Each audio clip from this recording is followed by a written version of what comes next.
B, hindi ka na magtatanong. Anong sagot? Ayokong sagutin. Sir naman, kailangan niyo pong sagutin. Gusto ko mapag-isa. Sir, tandaan ninyo, paalaala lang sir, nais naming malaman ninyo kung hindi kayo sasagot, walang result. B. B.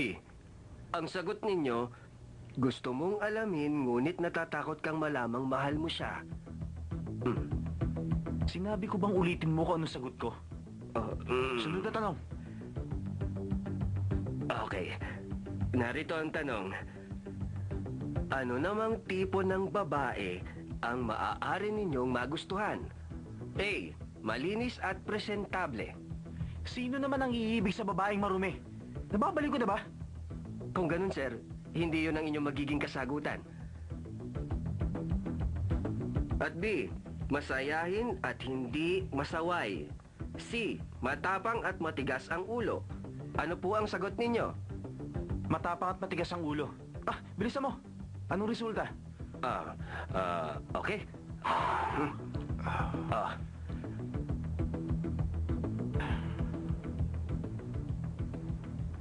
Sir, maaari niyo na po akong tanggalin sa trabaho.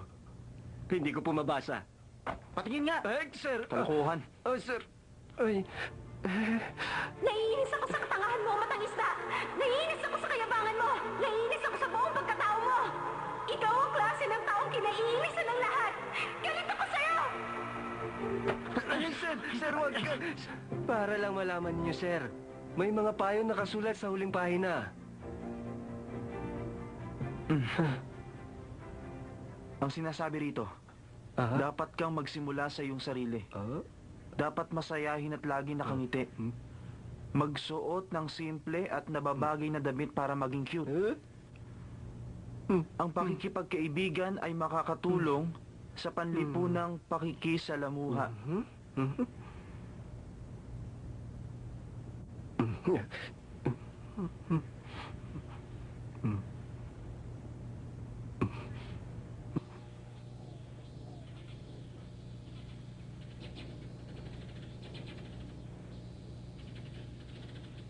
Sanchay! Halika muna rito!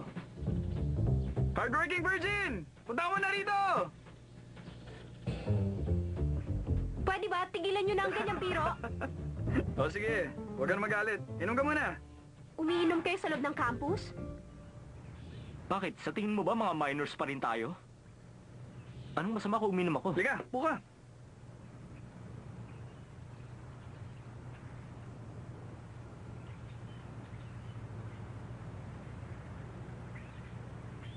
Sige lang, mag-usap lang kayo.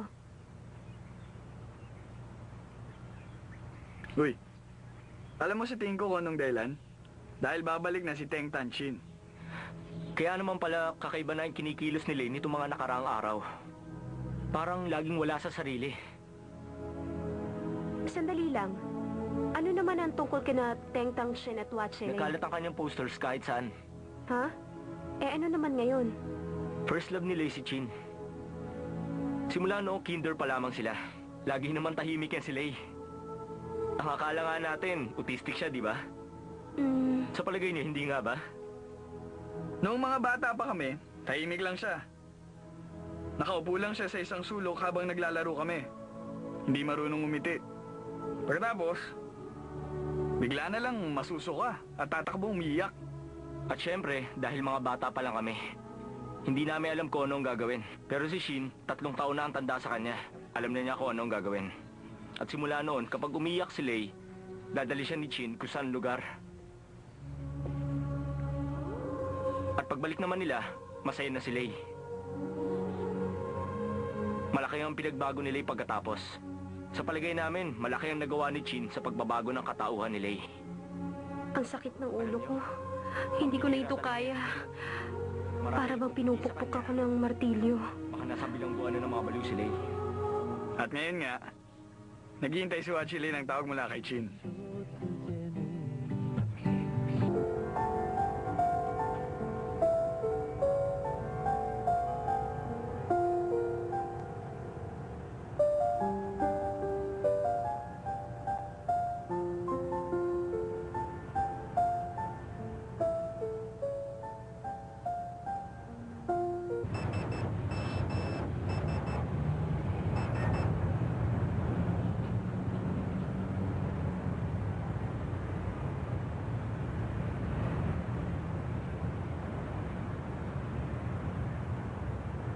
Wachele?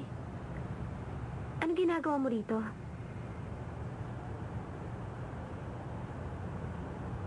Sansay, ang ganda-ganda mo ngayon. Kakaiba ang itsura mo.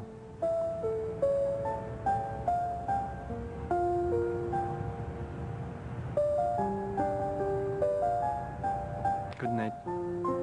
Masaya ako at nagkita tayo ngayon.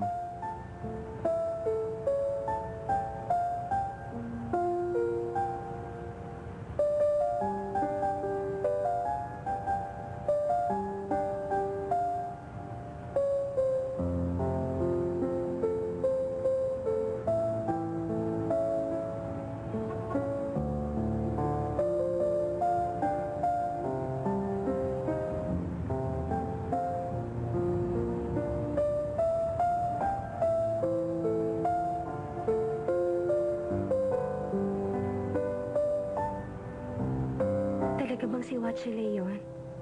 Panaginip ba niya? O panaginip ko?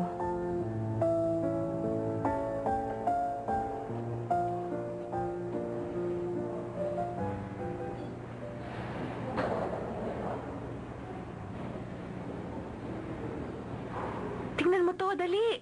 Nasa magazine si Teng Tang Chen. Wow! Ang ganda-ganda niya. Sana kasing ganda rin ako ni Teng Tang Chen. Hindi na maabot. Napakalayo ng narating ni Chen. Kung ikukumpara sa iba dyan. Oo nga, yung isa elegante at sosyal. Yung isa naman losyang at pangit. At isa lang ang damit na suot sa loob ng 2 araw. Nagpapalit kaya siya ng underwear? Oh, gross! Sobra naman. Maganda na ba ako tingnan? Maganda ang panahon ngayon. Tingnan pala, pauwi na pala Hindi dito. maganda ang panahon. Ang ganda nun. Oo, gusto ko siya makita. Oo nga eh. Ano kayang usong makeup niya? Oo nga, oo.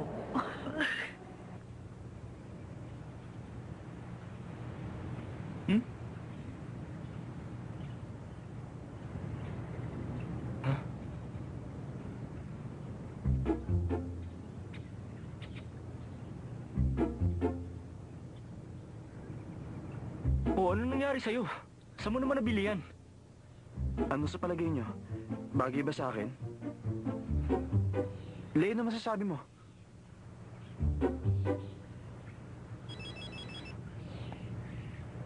Hello? Dumating ka na? Okay. Punta na ako dyan. Saan ka pupunta? Dumating na si Jean! Nasaan siya?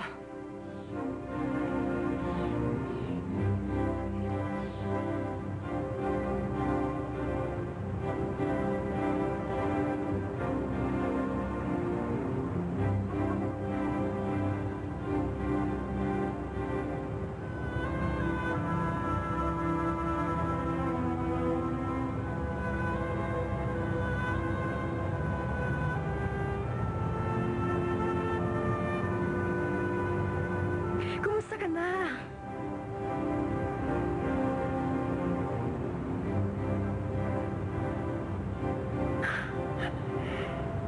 Kumusta ka na?